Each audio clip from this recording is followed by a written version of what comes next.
House of Israel International Services are held weekly at 3601 Rose Lake Drive, Charlotte, North Carolina, 28217, 11 a.m. Saturday mornings and 7 p.m. Thursday evenings, Eastern Time. This live broadcast is made possible through financial contributions from brothers and sisters like you.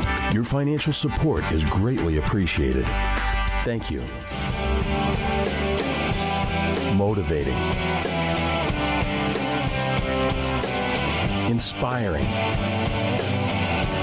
challenging, encouraging, deepening, strengthening, and enhancing your faith. Ladies and gentlemen, welcome to House of Israel International's live worship service. I want to start our teaching off today out of the book or the Gospel according to John. And we're going to look at chapter 10. We're going to look at verse number 22. And then from there, we're going to look at this teaching, Hanukkah, the hidden truth. In John chapter 10, verse 22, it starts to say, as it was at Jerusalem, the feast of the dedication, and it was winter. And so this particular verse indicates to us that there was a feast of dedication.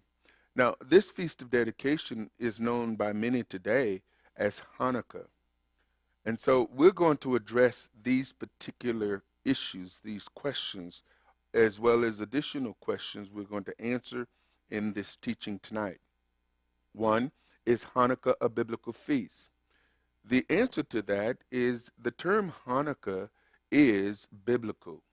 However, Jehovah never commanded us to celebrate Hanukkah. He never commanded us to celebrate a feast of Hanukkah, nor did he ever declare a feast of dedication, as we see here in John chapter 10. The feast of the dedication, ladies and gentlemen, was established by the Maccabees and therefore is a man-made holiday, not a biblical holy day. Second, did the Maccabees celebrate Hanukkah? Well, in a sense, yes. The Maccabees did celebrate Hanukkah as it relates to the dedication, but then the question is, dedication of what? And we're going to deal with that here in a few moments. So yes, the Maccabees did celebrate Hanukkah in a sort. However, Hanukkah, as we know it, is not how the Maccabees celebrated. We're going to look at how they celebrated it. Why celebrate Hanukkah today? Now, that's a great question, because in essence, when we look at the meaning of Hanukkah, and in the name is the actual purpose of Hanukkah, Hanukkah is the dedication. That's what the word means, dedication.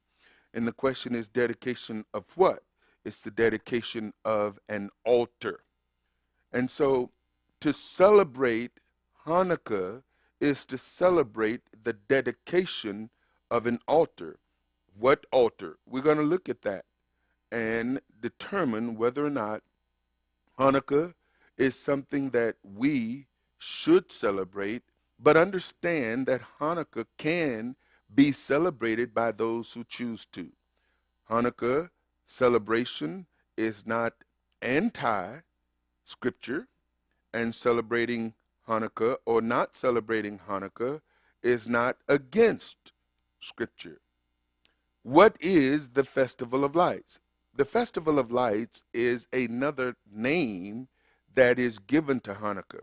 Now, what's interesting is that if you do a Google on Festival of Lights, you will find that Festival of Lights is not just something that is associated with Hanukkah, but it is also associated with Hinduism, it's associated with Jainism, it's associated with Zoroastrianism, and it is associated with Christmas. So the Festival of Lights is another name that is given to Hanukkah, and thus, in a sense, in many, it has changed Hanukkah as a whole. And we're going to look at how. Yeshua was in Jerusalem at the Feast of Dedication, and it was winter. How did he celebrate Hanukkah? Because we find no actual celebration of the Feast of Dedication in John chapter 10. Whether Yeshua was in Jerusalem to celebrate Hanukkah is not clear from the text. So many take the liberty to assume that he was there to celebrate the Feast of Dedication. And I can tell you right now that it's possible that he could, especially since the altar that was dedicated was still in use. Yeshua was not well received, and some even attempted to kill him. And so the question is, how exactly was Hanukkah to be celebrated? Hanukkah, or Hanukkah, as it is in the Bible, the reason and purpose of it is contained in the definition or the name. Hanukkah means dedication. That's what it means.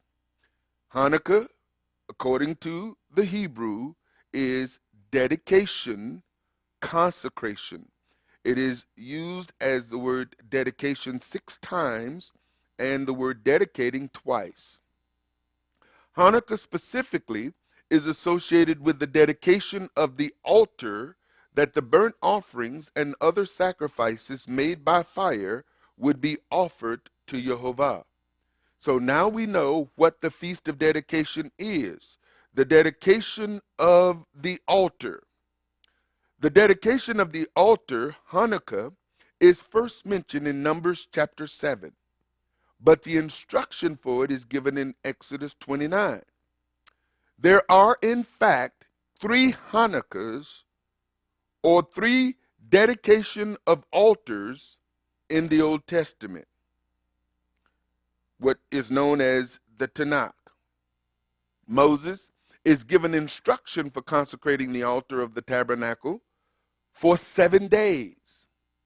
Now, remember, we're going to see this theme throughout, that each altar was celebrated for 7 days. So how is it that Hanukkah get to be a 8-day celebration? We're going to look at that. For 7 days, according to Exodus 29:37, make atonement for the altar and consecrate it. Then the altar will be most holy, and whatever touches it will be holy. That's the instruction. In number 7, Moses dedicated the altar of the tabernacle for 7 days according to the instructions given in Exodus 29. How many days was it to be dedicated? 7 days. Father is very clear on numbers when it comes down to numbering. Verse number 84, number 7. This was the dedication of the altar in the day when it was anointed by the princes of Israel. 12 chargers of silver, 12 silver bowls, 12 spoons of gold. It talks about what each prince brought. And there was a prince from each tribe. So it represents each tribe bringing something. Hanukkah is the word that is used there for dedication. If you look up that word dedication, it is Hanukkah. Verse 88, and all the oxen for the sacrifice of the peace offerings were 20 and 4 bullocks, the rams 60, the he-goats 60, the lambs of the first year 60. This was the dedication of the altar after that it was anointed. So we see this word dedication there. When Solomon dedicated the altar of the first temple, he dedicated it 7 days. In 2 Chronicles chapter 7, verse number 8, so Solomon observed the festival at that time for 7 days. Now, I need you to see this. And all Israel with him. Now, this festival that Solomon is celebrating is actually the Feast of Tabernacle. And you'll see this here. A vast assembly, people from Lebo Hamath to the Wadi of Egypt. On the 8th day, they held an assembly, for they had celebrated the dedication of the altar for 7 days, and the festival 7 days more. So we see that there's 2 7-day periods. Solomon celebrated, what he did is he celebrated the dedication of the altar for 7 days. Why? Because according to what Father said to Moses, when an altar is built, it is to be consecrated, and it takes 7 days for that consecration process.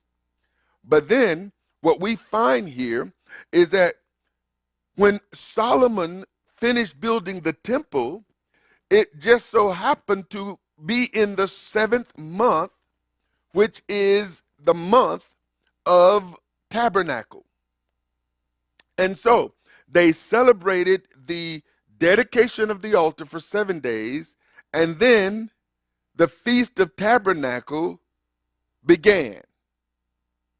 And they celebrated the Feast of Tabernacle for 7 days,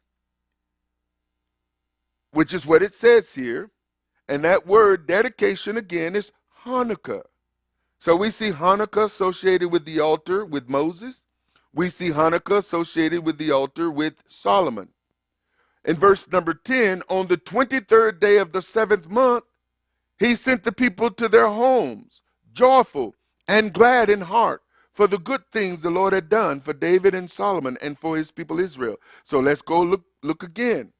So we see that 7 days, but on the 8th day, they had an assembly. What's the 8th day? It is the 8th day of the Feast of Tabernacle. 7 days, 8th day, which is the 8th day that is after, the day after the Feast of Tabernacle. And that's what it's called, the 8 days. Tabernacle is 7 days, and then the 8th day is a holy assembly, and after the 8th day, Solomon sent the people home. The children of Israel dedicated the first or the second temple. That's what it should be. And the children of Israel, the priests and the Levites and the rest of the children of the captivity, kept the dedication of this house of God with joy. This is in Ezra. Now remember, after they were sent back to Israel, all of the treasures that had been taken was given, and they went and they rebuilt the temple. So there was the tabernacle, Hanukkah. There was Solomon's temple, Hanukkah. And then there's the second temple, which is now a dedication of the altar in accordance to what had been given to Moses. And offered at the dedication of this house of God 100 bullocks, 200 rams, 400 lambs, and for a sin offering for all Israel 12 he-goats, according to the number of the tribes of Israel. This is in Ezra. That word dedication of the second temple altar is what? Hanukkah. So at this point, we see three Hanukkahs celebrated, and not one of them were commanded to be kept perpetually. The altar was dedicated, and from that point on, it was used for the offerings that were offered to the Almighty in their given day and at their given appointed season. In the days of the Maccabees, there was an actual altar to celebrate the dedication of the altar. Now, the story behind the Maccabees is that the altar was defiled. They tore it down.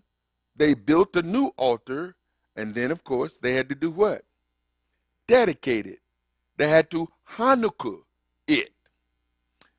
The Maccabees did not gather to celebrate their victory. That was not why they gathered. Now today, people want to gather to celebrate the Maccabees' victory. And what we're going to find, ladies and gentlemen, is that the Maccabees, the first and second Maccabees, is not even in the Tanakh. It's not even included in the Jewish writings. It's not included in any of the Jewish holy books. Now there's a story, but Maccabees was part of the New Testament Apocrypha. It was the time between the Old and the New Testament, which is called the Apocrypha, which was carried over into the Christian portion of the book, but never in the Jewish writings or the Tanakh. Now, this is important for us to realize. So, the Maccabees didn't gather to celebrate a victory, and the reason why I brought up all of the previous dedications of the altar is because that was in line with the Torah. That when you build an altar, it takes 7 days for the consecration and the anointing of that altar, and that's a 7-day period, not an 8-day. The Maccabees did not gather to celebrate their victory, but to dedicate the altar with thanksgiving that they could resume worship as prescribed in the Torah. That was the purpose. During the days of Yeshua, the altar that had been dedicated was still being used to offer sacrifices to Jehovah. Israel did not gather to celebrate the victory of the Maccabees, but as the passage states, the Feast of the Dedication. The dedication of what? The altar. The story of the Maccabees was not the focus then. In fact, the name Maccabees is not mentioned. You can read throughout the John chapter 10, and there's absolutely nothing concerning the story of the Maccabees. Today, Jews do not gather to celebrate the dedication of the altar, but the focus seems to be the lighting of candles on a Hanukkah, a 9-branch menorah. And then they have to light it a certain way for 8 days as prescribed by a rabbinic tradition. And depending on what rabbinic tradition one follows, one would have to either light 1 candle one day and then 2 candles the next day, or some would light all 8 candles, and then each day as the feast or the festival of Hanukkah goes, they would blow one out. So it all depends on the rabbinic tradition one was brought up in, because all people who celebrated Hanukkah didn't even light the candle the same way. There is something in the Talmud we'll look at in a moment. Now, keep in mind, the book of Maccabees are not part of the Tanakh. It wasn't part of the Jewish portion of the books that was separated, the Hebrew scriptures. Today, there is nothing to celebrate. There is no altar. So even if Yeshua went up to celebrate, he didn't go up to celebrate the victory of the Maccabees, because that's not why people gathered. He didn't go up to celebrate a festival of lights, because there were no lights. The only light was the menorah. And of course the lights that kept the courtyards lit at night. And we'll see that in a moment. No altar, no temple. And unlike the feast of Jehovah, no command to keep or celebrate Hanukkah. How do you celebrate the dedication of an altar that do not exist? Well, the way you do it is you change the focus and the storyline. Make the focus about the story of the Maccabees, not the dedication of the altar that do not exist. Add some traditions, add some games, a miracle about oil that lasted 8 days, it never happened. Add some prayers that were never commanded. Add a Hanukkah, a Hanukkah bush, give some gifts here or there, and voila. You got yourself a holiday.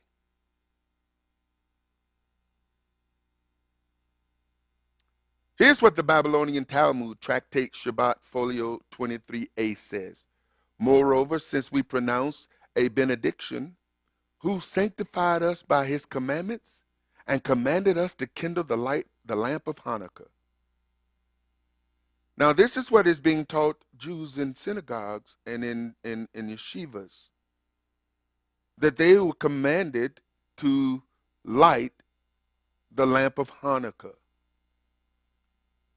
Now, the argument goes as to how you light it, when you light it, what is the prayers that is said when you light it, in what order do you light it, and if it falls on a particular Sabbath, when to light it. Modern day Hanukkah is a holiday celebrated by the Jews that gets its identity from a collection of writings that are rejected by the Jews. Now, this is what I find very interesting, that the Maccabees is not in the Jewish writings.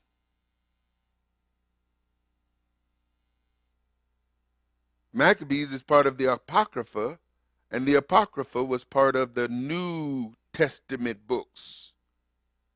As a matter of fact, in the Catholic Bible, the Apocrypha is there, and in some of the different versions of Bibles, there is the Apocrypha. And of course, there are, I see you got your Apocrypha. Can I see that real quickly? I wanted to bring mine and I kind of forgot it. And of course, you got this one, a separate, which is totally disconnected from any other writing. Now, here's the thing that I found as I was studying and preparing, is that there is no way to verify anything in this book.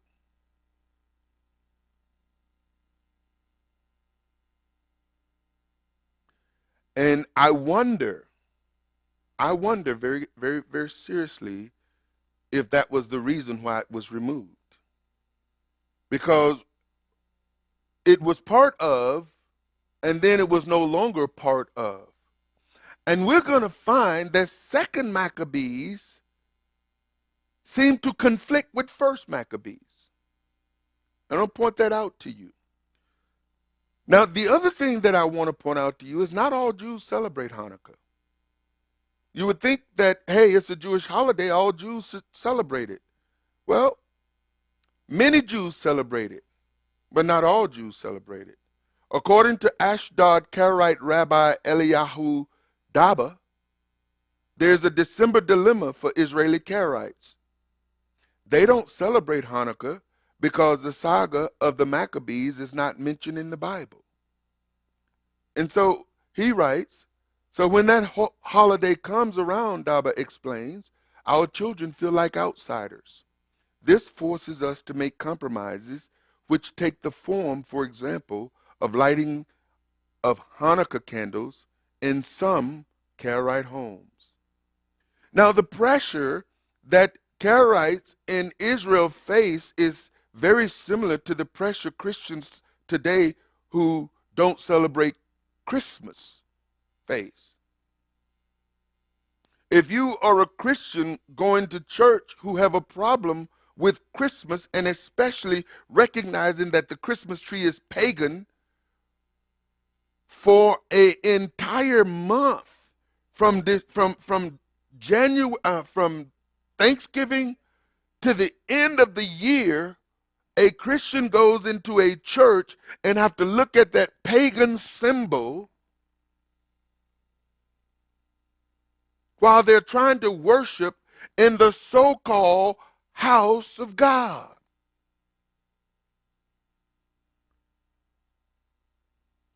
And so the Karaites in Israel, now outside of Israel, they don't have that issue. But in Israel, especially when you live in a community where Hanukkah is being celebrated, the menorahs is in the windows, everybody's got menorahs, the synagogues got big 9-branch menorahs out front where the news and everybody is gathering night after night. I used to gather with the Jews in my community in Grand Rapids, night after night, while they would get up on one of those hoists that takes them all the way up, and they light a candle. And then the next night we come back to show religious solidarity. It was part of ecumenism. And so, we would gather, and I remember standing out in the cold, and it's like, wow, that's a big menorah. And they're getting up on this lift and they're lighting it, and it's a big deal for our community. And I'm thinking to myself, how is it that they can light this Hanukkah while reject the Maccabees?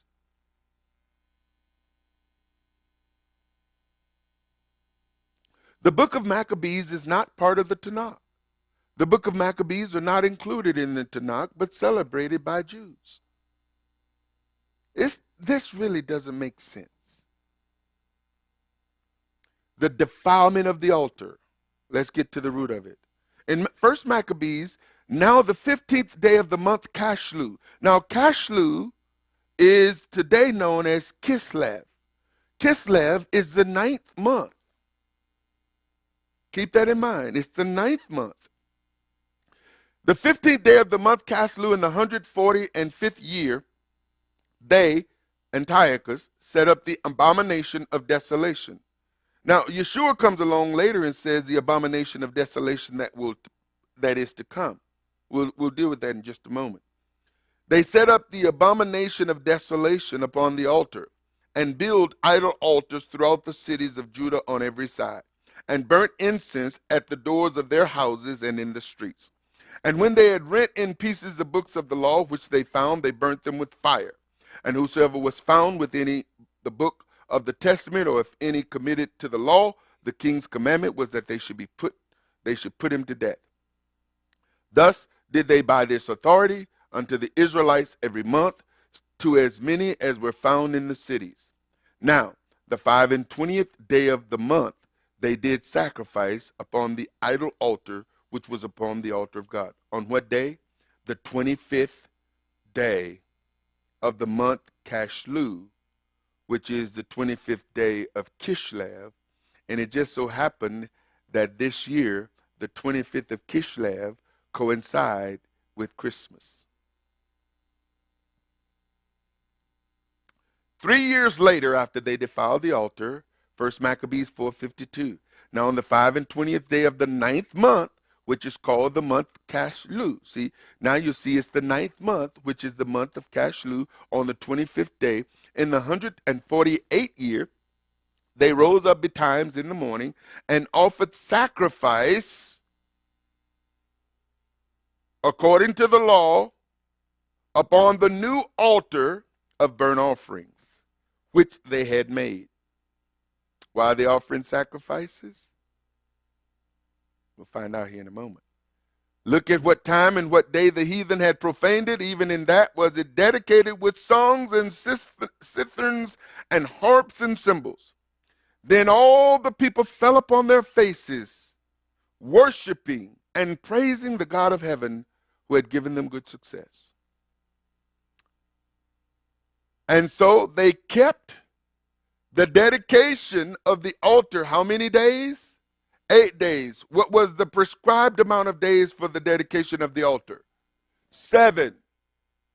So now we got 8 days of dedication for a 7-day process.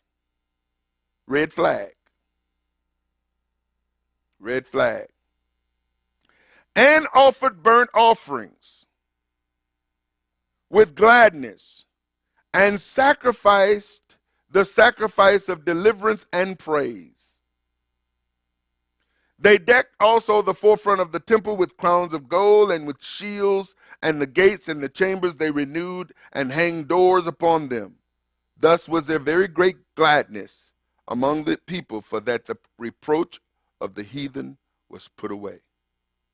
And so we see this, no lights. Verse 59, moreover, Judas and his brethren with the whole congregation of Israel. Who did it? Judas and his brethren with the whole congregation of Israel ordained that the days of the dedication of the altar should be kept in their season from year to year by the space of 8 days.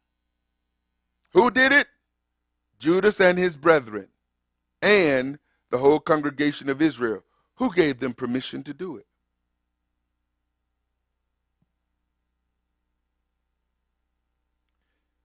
From the 25th day of the month Cashleu. When is the month Cashleu? The 9th month. With mirth and gladness. The Maccabees also celebrated tabernacles in the 7th month, according to 1 Maccabees 10:21. Now I want you to see this.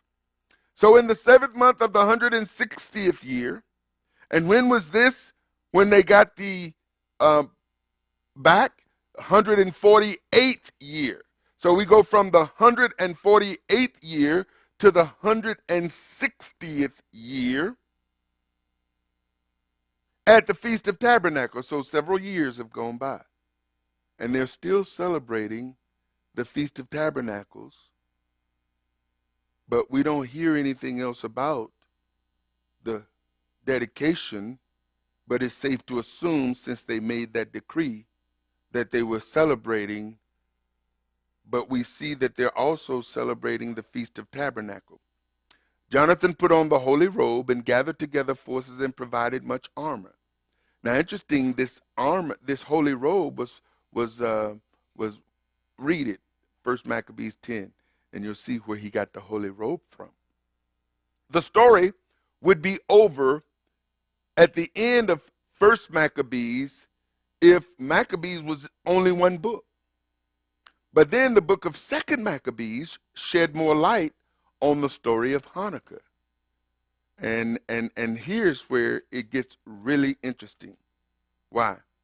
It appears, according to 2 Maccabees, that the Maccabees celebrated the dedication of the altar in conjunction with the Feast of Tabernacles when they first dedicated it.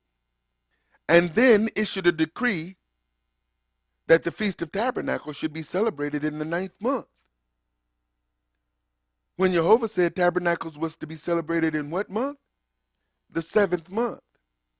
So now, 2 Maccabees shed light on what happened in 1 Maccabees, which shows us why it was 8 days. Solomon celebrated the dedication of the altar in his day, and then celebrated the Feast of Tabernacles. Because I tried to understand, okay, how is it that they connected tabernacle and the altar? And the closest I could come for precedent is maybe they looked at the first temple celebration. But what we find is Solomon celebrated the altar dedication for 7 days and then celebrated the Feast of Tabernacles for 7 days, and then on the 8th day had a holy assembly and then sent the people home the next day. So that didn't line up, but it's the closest that I could find. And so we find Solomon did not connect or celebrate the dedication of the altar simultaneously with the Feast of Tabernacles. They were two distinct celebrations. From 2 Maccabees, we find a problem.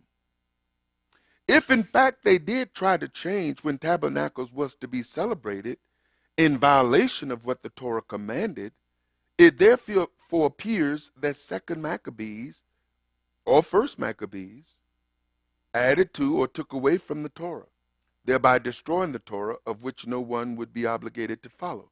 Well, brother, how do you come up with that? Well, as it stands, whether they attempted to change tabernacle dates or not, no one is obligated to follow a command to keep a feast that Jehovah had not commanded. That's first and foremost. But then, let's look at 2 Maccabees 1:9. Now, if you read from verse 1 down to 9, you'll get the context, but here's what it leads up to. And now, see that you keep the Feast of Tabernacles in the month Cashleu. And what month is Cashleu? The 9th month. When should celebration of tabernacle commence? 7th month. So a decree is issued that the Feast of Tabernacle be kept in the month Cashleu. How many days is tabernacle? 7 days. And then the 8th day. There you have the 8 days. Now, 2 Maccabees 1:18.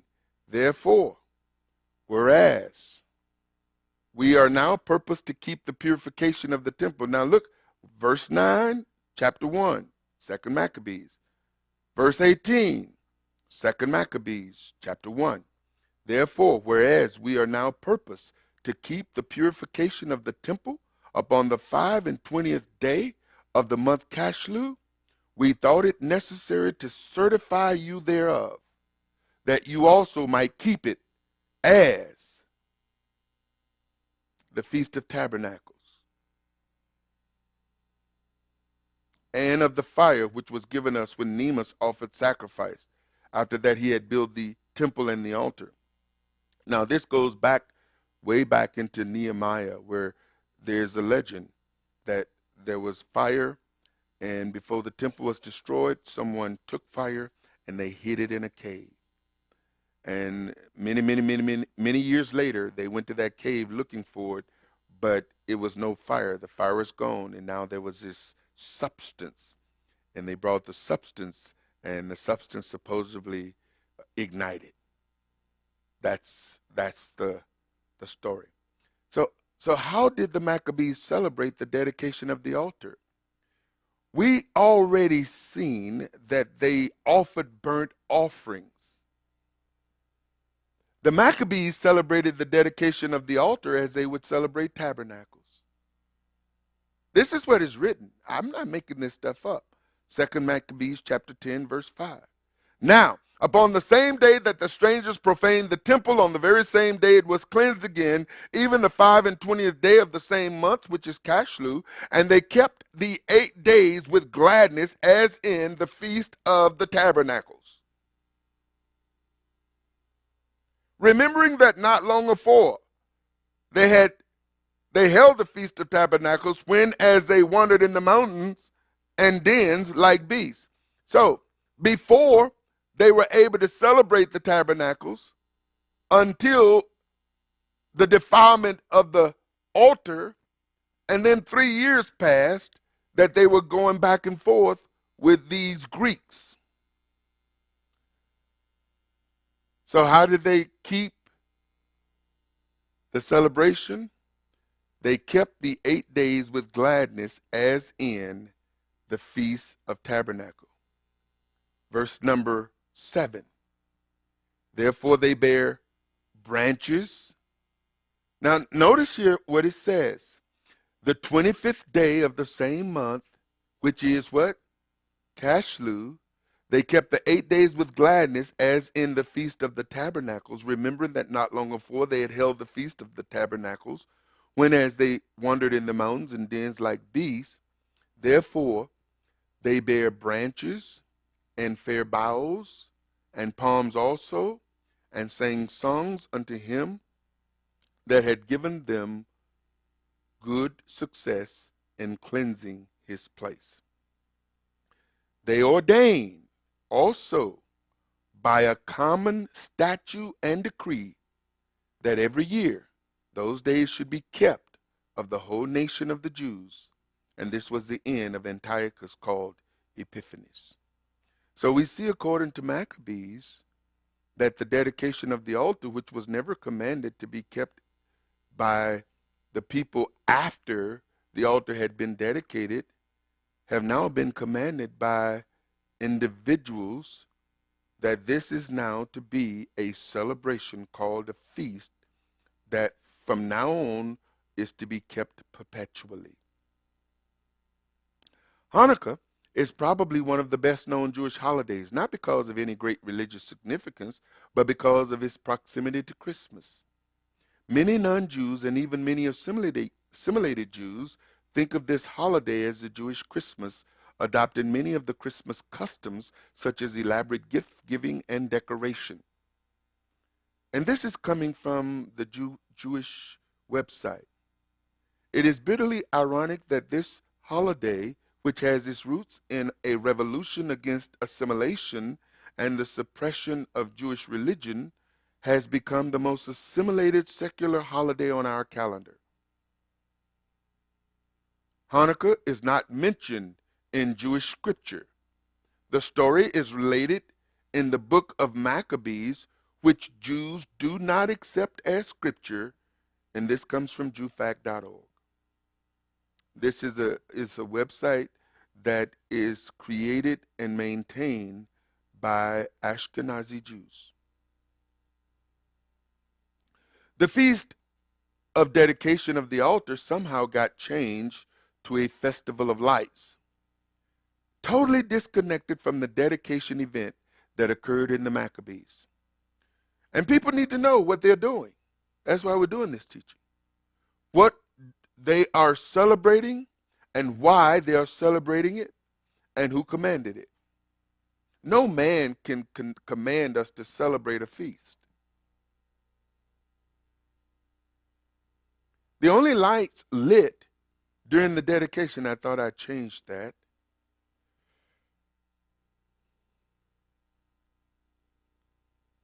I did, but I didn't save it. The only lights lit during the dedication were the 7-branch menorah lamp in the temple. 1 Maccabees 4:50. And upon the altar they burned incense, and the lamps that were upon the candlesticks they lighted, that they might give light in the temple.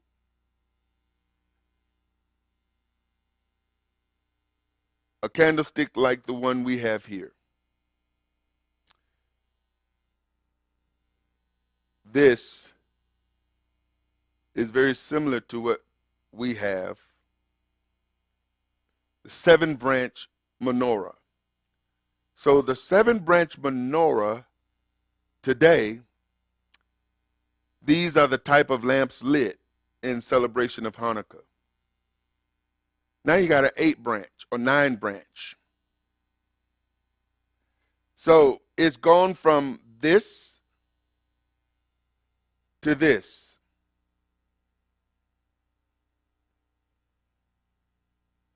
The Hanukkah is a special type of menorah made just for Hanukkah. And this is a symbol like the Star of David to Judaism. Instead of having 7 branches to represent the 7 days of the week like a regular menorah, it has 9 branches. And the main problem that I have with the 9 branch, because the one at the top is supposed to be the candle that lights the other 8, but what the other 8 symbolize is a miracle that never happened.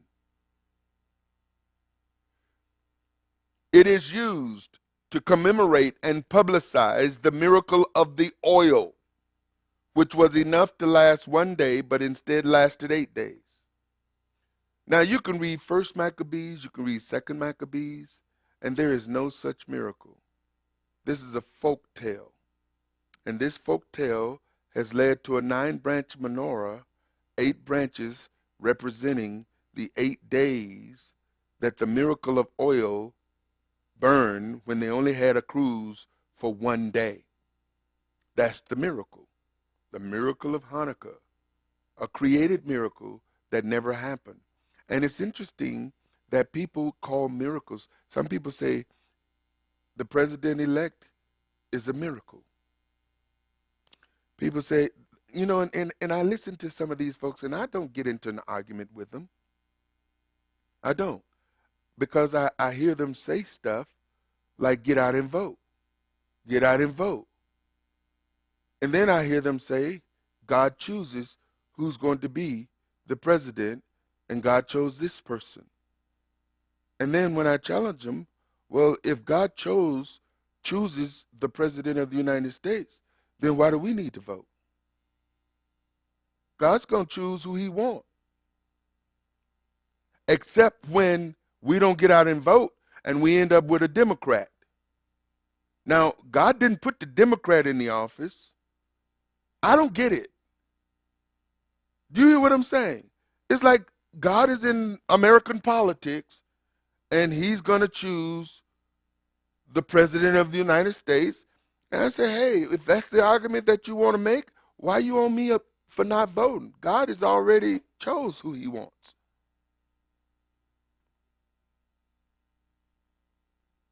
And the sad thing about it is that if I vote for someone who you don't think God is choosing, now I'm anti-God. You understand what I'm saying? I mean, why do he need me? He didn't need me when he put the stars in the heavens. He didn't need me when he created the earth. He didn't need me when he did whatever he did. So why do he need me now to go out and vote? No. Now, I know some folks, because I've had people, they get upset at me. How can you not vote? It is your Christian duty to vote. I'm not a Christian. It is your national responsibility to vote. And if I don't, is that going to make God angry at me? Now, I said I wasn't going to go off tonight. So let me get back. As I stated, that miracle is found nowhere in the Maccabees. It's a made-up story, ladies and gentlemen. There was no miracle of oil. Is there prophetic significance in Hanukkah? Because people want to make sure, there are people who are teaching. Some say that the abomination that causes desolation was fulfilled in Hanukkah, and yet Yeshua said the abomination that causes desolation was yet to come. So what do they say? They say that there are 3 fulfillments of the abomination of desolation. The one that happened in Hanukkah, the rebuilding of the temple and the trampling of it, and then when I forget the third one.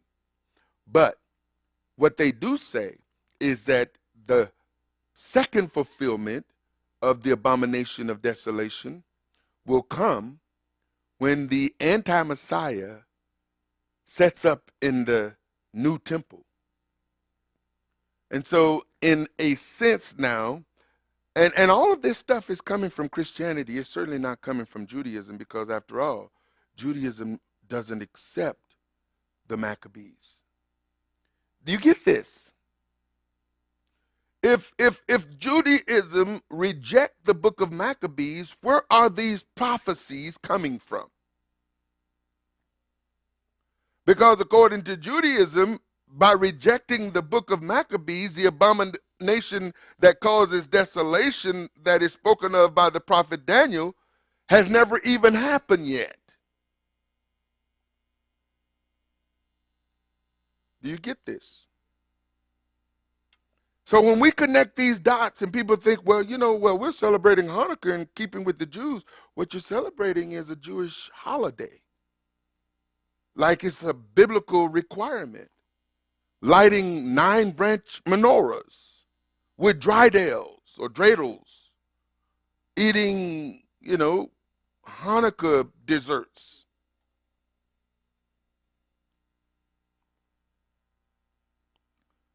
Others say that there is prophetic significance in the Festival of Lights. Yeshua declared in 2 places that he was the light of the world. And this is what he said in John chapter 8. Some believe that this is the beginning of Hanukkah. Then spake Yeshua again unto them, saying, I am the light of the world. Some would say that he's speaking that in opposition to the Festival of Lights, whereas the Bible doesn't refer to it as the Festival of Lights unless it's in some off-the-wall version. But most of the recognized versions of the Bible call it the Feast of the Dedication. The Festival of Light is something added many, many years. I mean, it's just something that is thrown at us. And what it is that many of the people who like celebrating Hanukkah celebrate Hanukkah because they can't celebrate Christmas.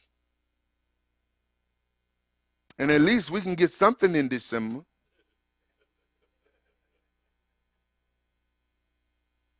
I mean, we can celebrate something. And Jesus celebrated it because he was obviously there. So if we celebrate Hanukkah, we would be walking in the footsteps of Jesus. I mean, there's all kinds of things that people just put in the pot and mix it together and throw it out there to people, and people eat it. And it's like you take a critical look and it's like, oh man, there he go again, messing with Hanukkah now. He just messed with everything. All I'm doing, ladies and gentlemen, because if people want to celebrate Hanukkah, that's certainly their choice. If people want to celebrate Christmas and Easter, that's certainly their choice. All I'm saying is that you need to know what you're celebrating. What you're celebrating, who commanded it? Because what happens is that people are now trying to encourage other people to celebrate something that they associate with biblical command, in keeping with identifying with the Jewish people, when the Jewish people reject the actual book that all of these stories are coming from. And so when I try to, do word study on the Apocrypha, I can't. Because there's no tools. I can't go to the Jewish references because it's not there. Are you hearing me? So I'm reliant on the Christian references who reject Judaism, and Judaism who reject Maccabees, which the Christians embrace. It's a strange mix. Some would call it strange fruit.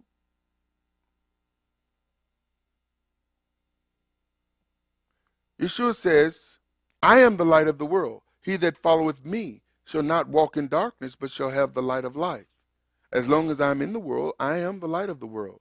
He also declared that we are the light of the world. And this is what he said, you are the light of the world. A city that is set on a hill cannot be hid. And then he went on to say, let your light so shine that men shall see your good works. And so it appears that the Jews in the days of the Maccabees changed the day tabernacles was to be celebrated. This is, again, probably one of the reasons why Judaism rejects the book of Maccabees.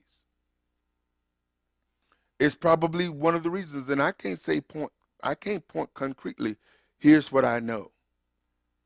The Apocrypha used to be in the Bible, and now the Apocrypha is no longer in the Bible. 2 Maccabees 1:1, the brethren and the Jews that be at Jerusalem. Oh, okay, I did write it all. In the land of Judea, wish unto the brethren, the Jews that are throughout Egypt, health and peace. So they're writing, those who are in Jerusalem are writing to those who are in Egypt. The Jews that are throughout Egypt, health and peace to you. God be gracious unto you, and remember his covenant that he made with who? Abraham, Isaac, and Jacob, his faithful servants. And give you all an heart to serve him and to do his will, and with a good courage and a willing mind. And open your hearts in his law and commandments, and send you peace. And hear your prayers, and be at one with you, and never forsake you in time of trouble. And now we be here praying for you. Who? The brothers in Jerusalem, praying for the Jews throughout Egypt. What time? As Demetrius reigned in the 169th year, we the Jews wrote unto you in the extremity of trouble that came upon us in those years. Now he's talking about when they were under siege. From the time that Jason and his company revolted from the Holy Land and kingdom, and burned the porch and shed innocent blood, then we prayed unto the Lord and were heard. We offered also sacrifices and fine flour, and lighted the lamps, and set forth the loaves. And now see that you keep the Feast of Tabernacles in the month Cashelou. When is the month Cashelou? The 9th month. When is the Feast of Tabernacle? The 7th month. You see the conflict? This is a huge conflict for us. It's a huge conflict for anybody who want to celebrate Hanukkah, because if they celebrate Hanukkah like the Maccabees celebrated Hanukkah, the Maccabees celebrated Hanukkah like it was the Feast of Tabernacles. Not like it's being celebrated today. What we do for tabernacles today is what they did when they dedicated the altar. John 10:22. And it was at Jerusalem the feast of the dedication, and it was winter. And Yeshua walked in the temple in Solomon's porch. Then came the Jews round about him and said unto him, How long dost thou make us to doubt? If thou be the Messiah, tell us plainly. Yeshua answered them, I told you, and you believe not. The works that I do in my Father's name, they bear witness of me. But you believe not, because you are not of my sheep. Now this is some terrible words to say. Why were they not of his sheep? Because they rejected him. You see, he said, my sheep hear my voice. My sheep hear my voice. Because you don't recognize me, because you don't recognize my sheep, my voice, and my sheep hear my voice, you're not my sheep. I'm not making this stuff up. This is what he's saying. But people read this and see that and act like it ain't there. Because they want to argue with me, well, those are his people. Well, you don't argue with me, argue with him, because he says, you're not mine. As I said unto you, my sheep hear my voice, and I know them, and they follow me. And I give unto them eternal life, and they shall never perish, neither shall any man pluck them out of my hand. My Father which gave them me is greater than all, and no man is able to pluck them out of my Father's hand. I and my Father are one. And he made it clear, you reject me, you reject the Father. You can't come to the Father except through me. So those who reject me don't know my voice. And my sheep know my voice. So if you don't know my voice, you're not mine. Basically, that's the argument. And Yeshua is saying this is like, you all are not my sheep. They say, hey, big deal. We don't want to be your sheep. No way. We the Father's people. Yeshua says, no, you're not. I and my Father are one. Really? Oh, now they're looking for a rock pile. Then the Jews took up stones again. Now imagine this. I don't know about you, but I try to put myself in that situation. Here you are in a crowd of people telling them stuff that they don't want to hear. Now, Lee, you all took. Can you find me a couple of rocks, good throwing rocks over there, David, and hand them to me? Oh, you gotta. Okay, then come, Lee, help him. Now, some you can throw. Yeah. See now. Thank you.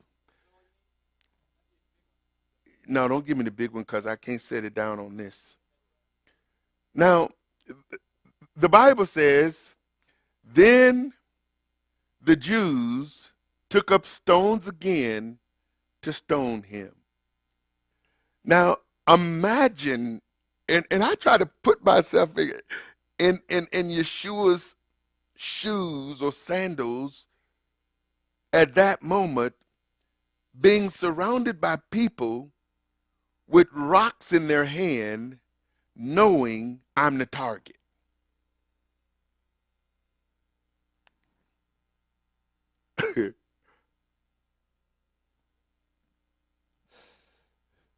It's like, you talk about doing a Michael Jackson.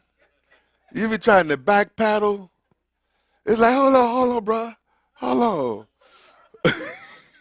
Yeah, let's talk about this. It's like, are those for me?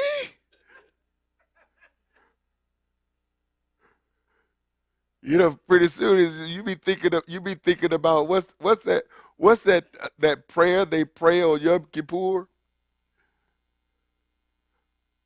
The Nidra, Kol Nidre.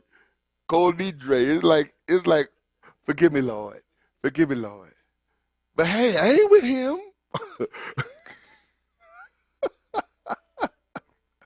It's like, you praying with your fingers crossed or something. But no, they picked up stones. They picked up stones again. Look at verse 31. It says, then the Jews took up stones again. So that tells me they had stones before. And Yeshua answered them, many good works have I shown you from my Father. For which one of those works do you stone me for? And the Jews said, for a good work, we don't stone you, but for blasphemy.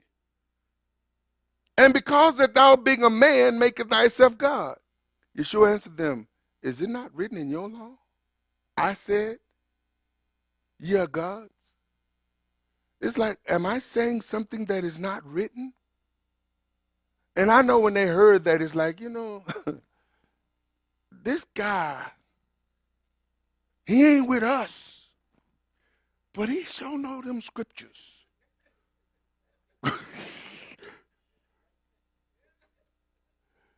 I mean, he's just a quoting scripture, somebody who taught him. And so they got stones in their hands like, man, he's quoting scripture. How can we stone a man that's quoting the word? They said, we're not stoning you because of that. We're stoning you because of blasphemy.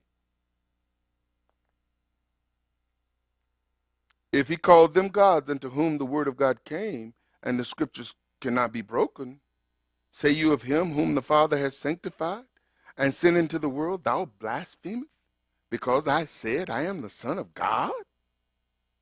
Now, he's not backing down. They got rocks in their hand. And he's standing toe to toe, face to face. If I do not the works of my Father, believe me not. You don't have to believe me. Look at what I'm doing. But if I do, though you believe not me, you guys don't even believe me. Look at you. You're ready to stone me. Believe the works, that you may know and believe that the Father is in me and I in him. Therefore, they sought again to take him. Now, wait a minute. You got stones. He's right there. And so I guess they're trying to figure out, well, we can't stone the man. He knows too much word. But at least we can take him. But he escaped out of their hand and went away again beyond Jordan into a place where John at first baptized. And that's where we're going. We went to where John actually baptized. Not the place somebody take their group, and not the place where all the Christians go. But we go to the actual place where John was baptizing in the Jordan. And that's where Yeshua went, where John at first baptized, and that's where he abode. And many resorted unto him and said, John did no miracle, but man, all things that John spoke of this man were true. And many believed on him there. Well, I believe what I've attempted to accomplish here today was really to share with us what Hanukkah is about. To point out how Hanukkah, the Feast of Dedication, was celebrated in the days of Maccabees. We certainly don't see in John chapter 10 any semblance of a celebration as to what was being done. We can't affirmatively say that Yeshua was up at the temple celebrating the Feast of Dedication. However, we can't thoroughly deny that he didn't. There's just no evidence either or. There's no evidence he was there for the celebration, and there's certainly no proof that he wasn't. So we have to say, well, he was there. That's as far as we can go. Well, why was he there? Well, we don't go beyond what is written. And so others will say, well, there's prophetic significance. And if there were, Yeshua certainly didn't make mention of any. And we can't find prophetic significance of Hanukkah in the Old Testament because the story of Maccabees is not even written in the Old Testament or in the Jewish Hebrew portion of the scripture.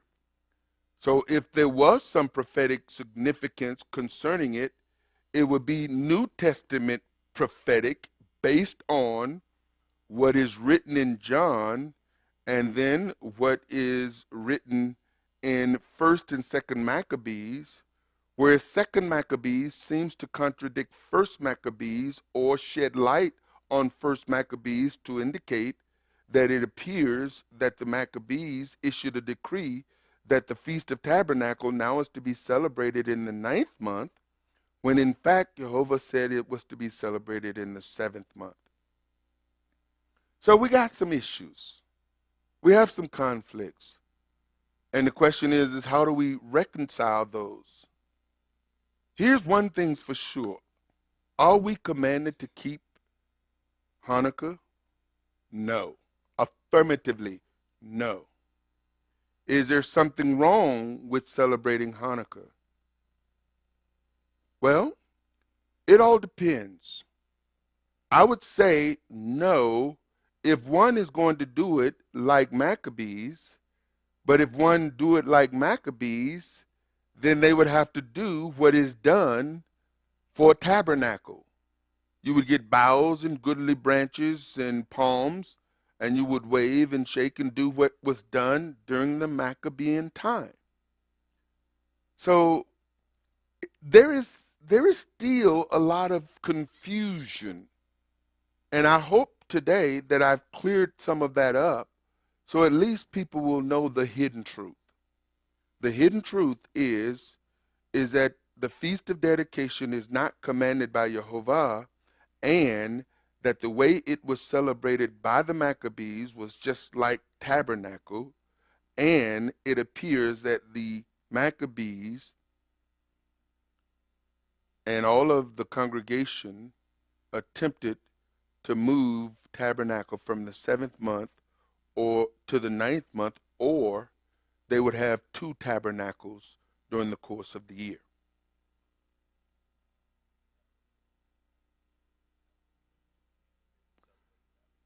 Need a mic. Could it be that they were celebrating tabernacle twice? Could I get a mic up here, please? Would somebody be helpful to get a mic? Thank you.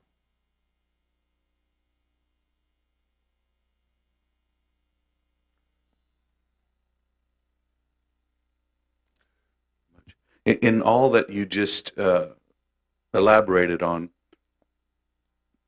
you made a statement that none of it can be verified.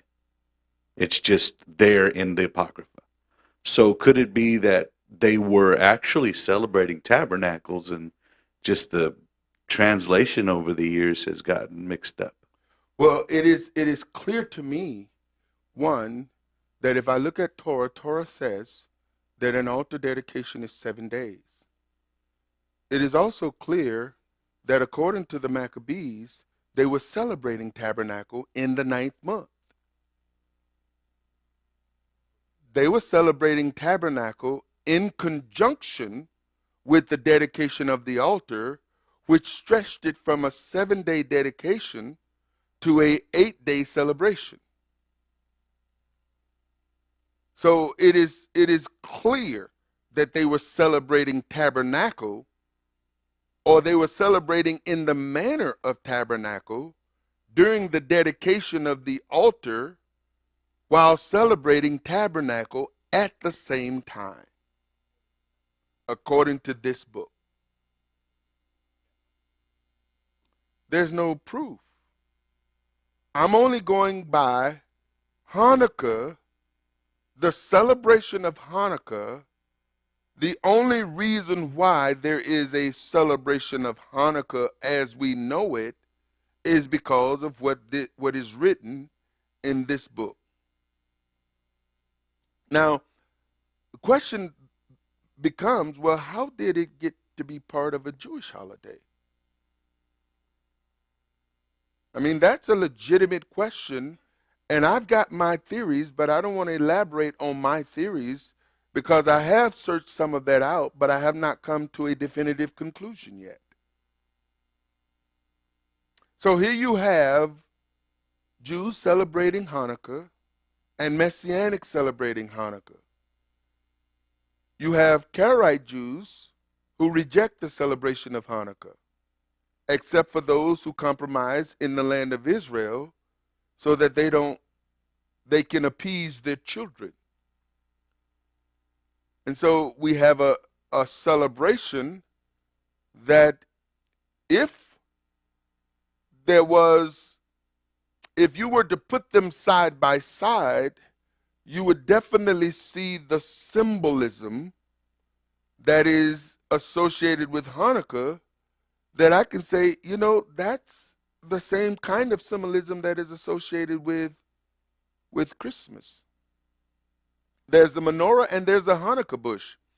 I didn't find a Hanukkah bush, but a Hanukkah bush is like a Christmas tree, except it's not the phallic type. It's more of a bush, but it's also decorated with lights. That is part now of the celebration of Hanukkah. Hanukkah Harry. I mean, there, and what I dealt with some of that in Hanukkah then and now, and I didn't want to rehash that because we have those kinds of things already. But here is if we could see this. This is a Hanukkah bush. It's not a Christmas tree, it's a Hanukkah bush. You see the Star of David here? And here's another one. I mean, some people celebrate Christmas and Hanukkah. What do they call it? Christmaka.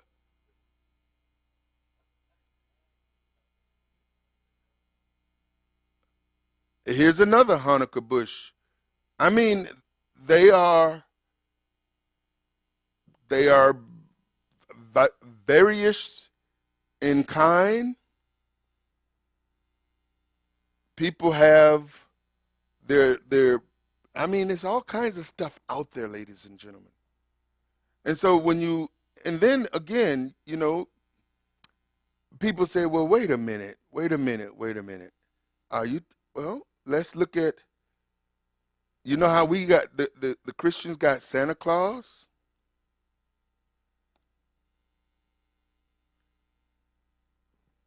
There is Hanukkah Harry. Now, I'm telling you folks, I'm not making this stuff up. Hanukkah Harry, instead of wearing red and white, he got the Jewish colors. And here, they're duoing.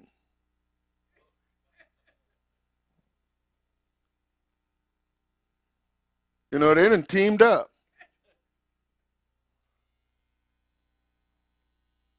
And some folks say, well, you're making fun. I'm not making fun. I'm just showing you what's out there.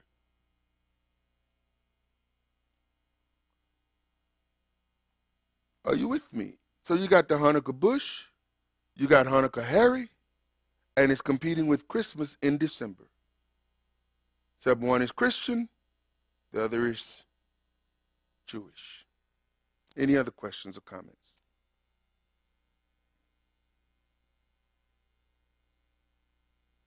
Any other statements or before we close?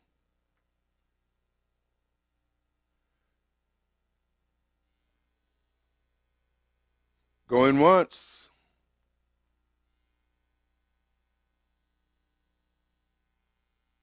Are there anybody there?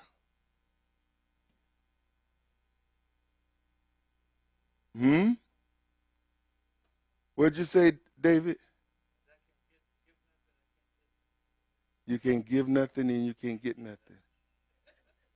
You mean like for Christmas or Hanukkah? You want some gifts? You want to give and get? Well, here's what I would say to people who do that. Because one, what we do, and I see that people do this, and it's the best kind of giving, where you're giving in secret. See, the Bible makes it very clear, Jehovah is not mocked. whatsoever you sow, you reap. So when you start sowing into people's lives, if Father puts it in your spirit, give somebody something, put some in their hand, put some in their pocket. You have no idea that Father may be trying to get you into the gift-giving mode. Because let me tell you something, the best giver on the planet is Jehovah. And he demonstrated what it means to give because he gave his best. The sad thing about Christmas and some of these others is that you find people giving cheap stuff, regifting. See, I'm going to tell you, when you give somebody something that is worth having, don't you think for a moment it's going to be regifted. And you know something that is rarely regifted? Money.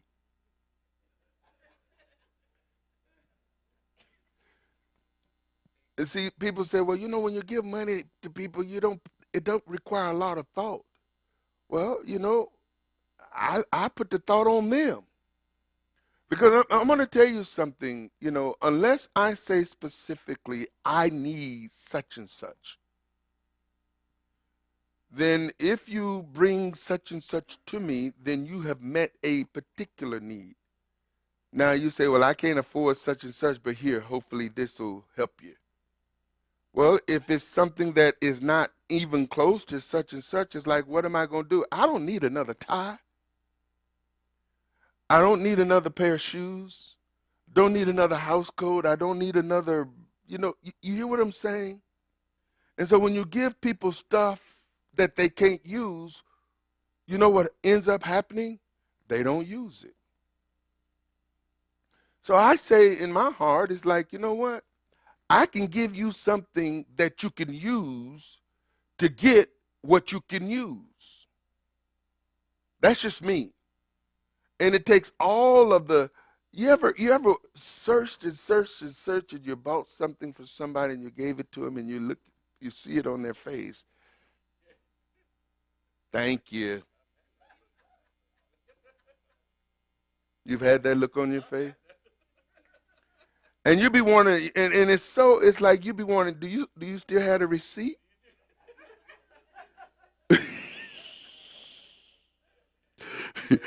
I mean, put the receipt in the bag. And let me tell you, for those of you all who just like give, make sure you put the receipt. The reason why people don't put the receipt because they don't want you to know it's cheap. Or they don't want you to know they spent so much. But I tell you what, if you put the receipt in the bag, of course, if you put the receipt in the bag and you take it back, it goes on back on their credit card.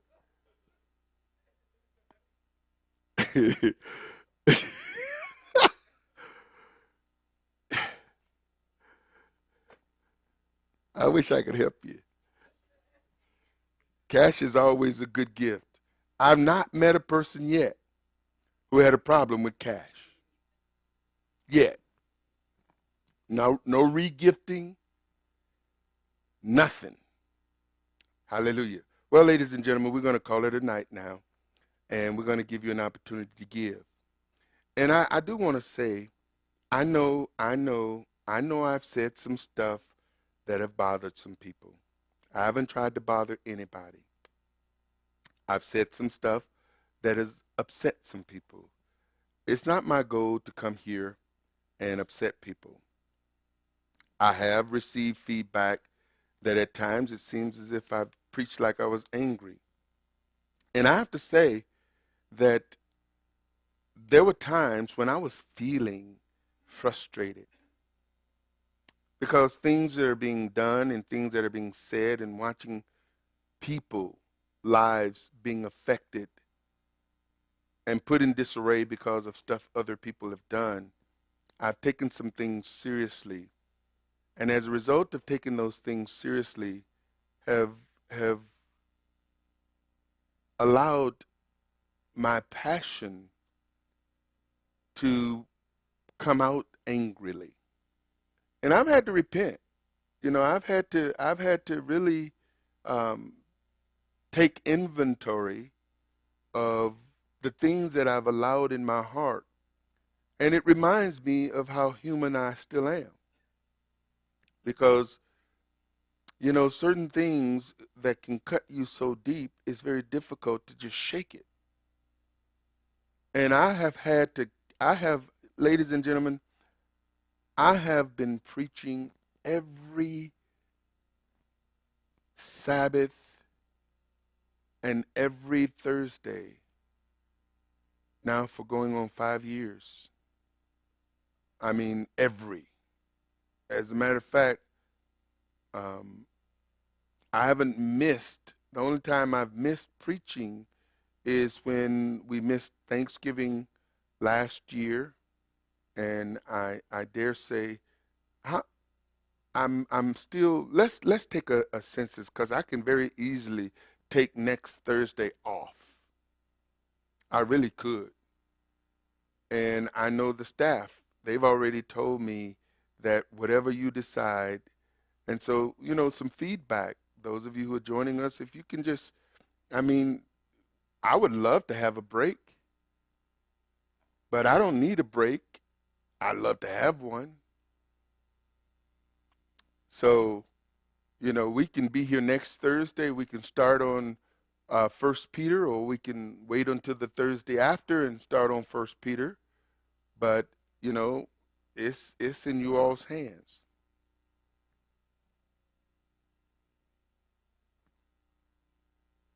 You take a break. See, now it's like, well, why? Because I need a break. Listen, I've needed a break for the last, I can't tell you how long. I'll tell you this. There's been times when I have felt terrible, and I get up and I start ministering, and I can feel the life of the Almighty. But I was about to say that I've spent the last 5 years, Sabbath after Sabbath, feast after feast, Thursday after Thursday, ministering, trying not to allow all the stuff that's going on around me to get in my spirit. And some of you all, if you knew some of the stuff that was going on, would wonder, why am I even standing up here ministering? But what I've tried to do is guard all of that stuff. Darts are coming at me, javelins are coming at me, things are coming at me that really bother me, and I have to stand here and minister like it doesn't bother me. And from time to time, some of the stuff that has affected me has, for whatever reason, gotten into my spirit, and it has come out.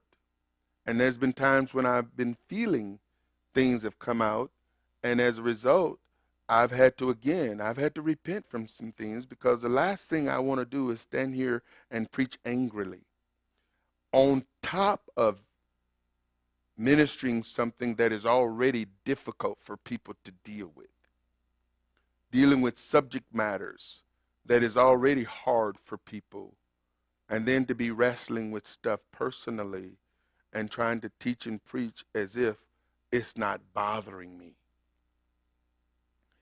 And I have to say that I try to do my best, but from time to time, the humanness, I haven't completely died, but I'm still working on it.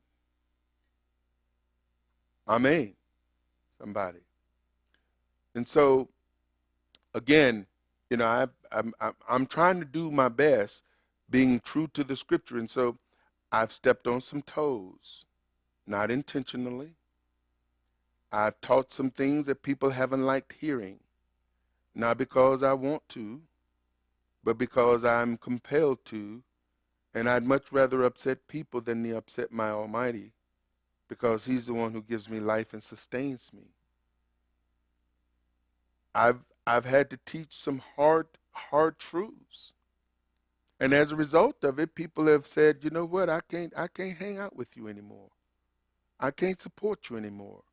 We've seen dips and flows, and and it's like, okay, Father, I continually look to my Heavenly Father to meet the needs that we have, and I know that He uses people. But I also know that if He keep giving me these difficult messages, that is going to cause people to be upset at me and then walk away from me, that Their pocketbooks go with them. Their billfolds go with them. Their checks and their credit cards go with them. And I hate seeing them go, and I hate seeing them checks and them credit cards and their pocketbooks go too. While at the same time, I have to be faithful because I don't want to see him go. And so I just encourage people to stand with us. I'm going to keep preaching and teaching. And if I haven't said anything at this point that have troubled you, then just keep coming. And when it does happen, allow Father to deal with you. And then move forward. Because he spanked me standing here. And I have to grin and bear it like, man, I'm getting my butt whipped up here. Are you hearing me? So thank you all for your support, those of you who will support us. I certainly appreciate it. And I know, Father, and I've been praying, Father's going to raise up wealthy people who are going to, support us on a huge level to help us accomplish the things that I know he's calling us to do. And so thank you all. I think we're going to call it a night. And so let me bless you. Jehovah bless you and keep you. Jehovah cause his face to shine upon you and be gracious to you. Jehovah lift up his countenance upon you and give you peace. Amen. Be back with us this coming Sabbath as we're going to be dealing with Romans, an epistle of Paul, chapter 11, part 2. We'll see you then. Enjoy the rest of your week. Shalom, saints.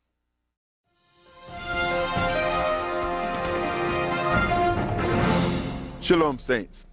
Tithing and giving first fruit offerings are critical parts of the believer's faith and has its foundation back in Genesis 4:4, when Abel brought of the firstlings of his flock and of the fat thereof. And Jehovah had respect unto Abel and to his offering. Abel was commended by Jehovah in Hebrews 11:4, where it states that by faith Abel offered unto God a more excellent sacrifice than Cain, by which he obtained witness that he was righteous, God testifying of his gifts, and by it he being dead yet speaketh. Solomon said in Proverbs 3:9 and 10, honor Jehovah with thy substance and with the first fruits of all thine increase. So shall your barns be filled with plenty, and your presses shall burst out with new wine. The prophet Malachi wrote in chapter 3, verse 11 and 12, to bring ye all the tithe into the storehouse, that there may be meat in mine house, and prove me now herewith, says Jehovah of hosts, if I will not open you the windows of heaven, and pour you out a blessing, that there should not be room enough to receive it. And I will rebuke the devourer for your sakes, and he shall not destroy the fruits of your ground, neither shall your vine cast her fruit before the time in the field, says Jehovah of hosts. And all nations shall call you blessed, for you shall be a delightsome land, saith Jehovah of hosts. When we tithe and give offerings consistently in obedience to Jehovah's commandments, we can count on him to keep his promises to us and consistently meet all of our needs. It is our Father's desire to bless you. However, it begins with you and your act of obedience to tithe and give offerings. Do it today. Shalom.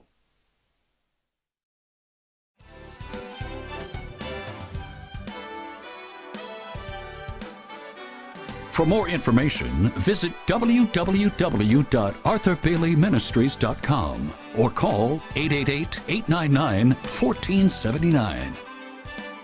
This program is made possible through financial contributions from viewers like you. Thank you.